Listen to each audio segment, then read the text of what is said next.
Hello, good morning mga guys. Ayan, kaganda-ganda ng Silan Lake Tikapo. Ayan, dito kami namasyal ng mga tropa.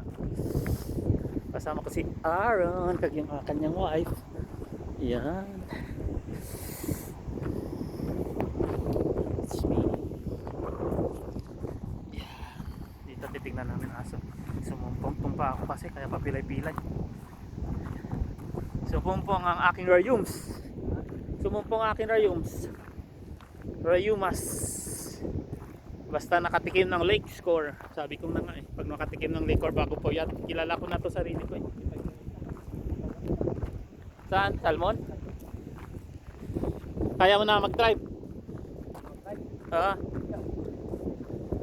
Kasi alam mo yung salmon na yan Ha? O sige, ako na.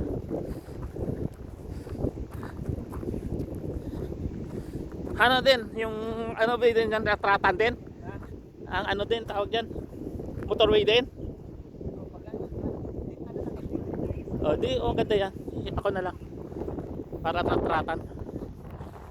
Maganda ratratan Sanay ako sa ratratan dyan. Mas gusto ko yan motorway. Mas gusto ko ratratin. Yan, no? May aso doon.